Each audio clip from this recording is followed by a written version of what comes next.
oops, excuse Miss Cannon, I'm sorry, is that first of all, it's going to be the first document to like limit the power of the king. It's going to be like, whoa, ring it in, brother, like you're getting too crazy. It's going to require the king to do a couple of things. You might want to put a star and add this to your notes. It is going to require the king to get consent from the nobles before raising taxes. Okay? Also, another factor is that the king could not arrest, punish, or take property without a cause. So, and I know you probably realize this already in world history, is that with monarchies, a lot of times, sometimes they can be tyrannical, which means like a tyrant or kind of a harsh or abusive leader where they take rights and privileges away from people. What you need to understand is that this Magna Carta will, influence the English Bill of Rights and also our Declaration of Independence and the Constitution. Okay? The next thing that you need to realize is that with England, with the king constantly asking for approval to raise taxes, it's going to start a war in England, and like the nobility is going to get irritated with it. They're over the situation. They're like, we'll just fight you. So pretty much what's going to happen is they're going to create a council of the king, the nobility, the clergy, so people from the church, and merchants, people who trade and things like that, to meet and help advise the king on the middle class and helping the lower class and the middle class and the upper class. So the awesome thing about the parliament is that they discuss key issues. You might want to jot that down somewhere. And the nobility, the clergy, the middle class, they help make the laws for England. So it's kind of awesome because you are getting feedback from most of the social classes in England, which means that the laws are based for all men in England and not just the hierarchy or the upper class like the nobles and the king, but you're also considering that middle class group. Okay, so people in England are, no matter what class, their voice is starting to be heard in Parliament. What you need to understand is that this Parliament will become the lawmaking body of England. It will also influence the United States Congress because our Congress has representatives for the people. A little fun fact, when we talk about Edward I in 1295, he summons representatives from each country and town. And he allows them to come and help create new taxes and advise in lawmaking. And what you understand, or what you need to understand, is that the significance in that event, and you don't have to necessarily write it down, but just kind of commit it to memory, is that Parliament is starting to become stronger, which is kind of in competitive spirit with the monarch, because Parliament's getting rights, they're getting powerful. The more powerful this area becomes, the parliament takes away from the monarch. The monarch is having to slowly give away more power and give power to the people, which is rights. All right. Now, there's a couple other monarchies we're going to talk about, and I'm going to go through them a little quickly. But France. First of all, after Charlemagne died, the regions were led by nobles, and they kind of rised up and said, well, I'm king of this area, or I'm king of that area, okay?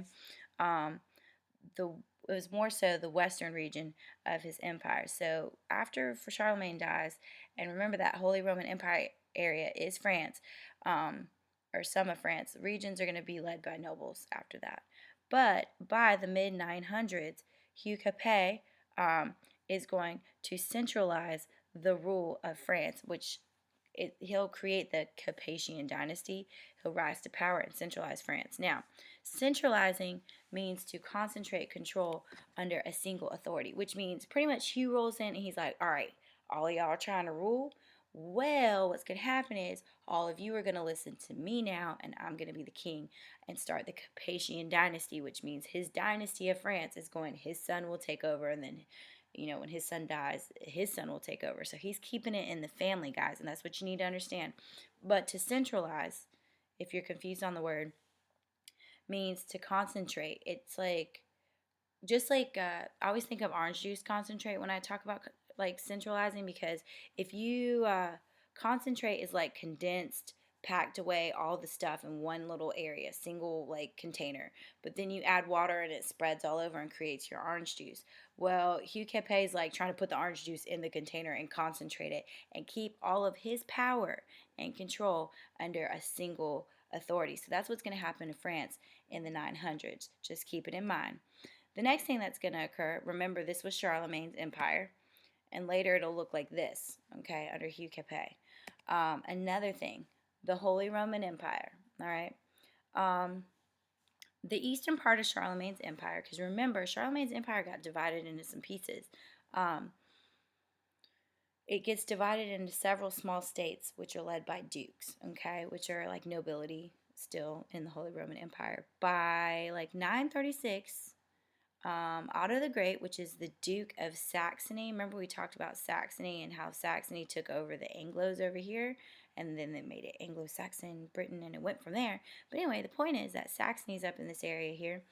Otto the Great was the Duke of Saxony, and what he does is he gains enough power, like he's just, rolling in the power, and finally gains enough power to be the king of the Germans, okay?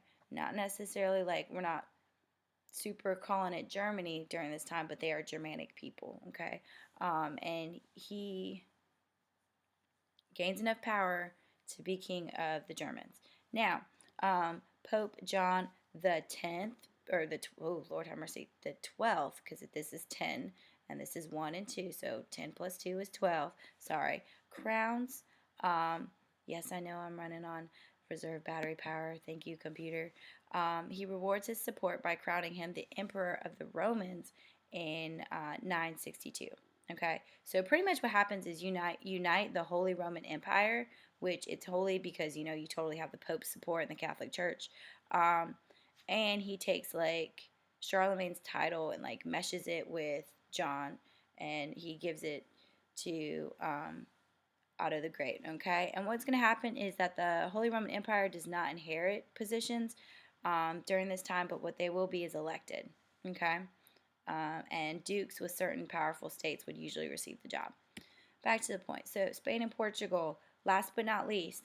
We haven't really talked a whole bunch about Spain. I mean, we talked about Spain when we were addressing the takeover or invasion by the Muslims and then being in Cordoba. So what you need to understand is that Spain and Portugal for about 700 years were ruled by Muslims. Christians called Muslims during this time Moors. If you've ever read Othello by Shakespeare, Othello is addressed as a Moor in the writings, but that's for another day and another story. Now, they participate in the Reconquista, which means reconquest. What will happen is that Christian rulers will fight with the Moors over the territory with little success until about the 1000s. So they're going to be fighting for a hot minute, y'all. When the Muslims in Spain, they're going to fight, okay? And let's see. Right, so the Reconquista is going to be led by the Kingdom of Castile, which is Spanish. And the success encourages Aragon, which is another territory of Spain, and Portugal to join forces. All right, when you form an alliance, that means you're more powerful. So they were able to drive the Moors out. And by 1492, they united the territory. And what I would like for you to do is write down that the marriage between a royalty from Aragon and Castile will unite the kingdom. You might want to make a note of that. Somebody from Aragon and somebody from Castile and Spain are going to unite the kingdoms, and Spain is going to consolidate or centralize their monarchy. Anyway, so this is the end of the lecture for the growth of monarchies. I hope you enjoyed it, and you will be heading on to Islam. Do not forget that you can stop, pause, fast forward, or rewind your video. And I hope you have a wonderful day in world history.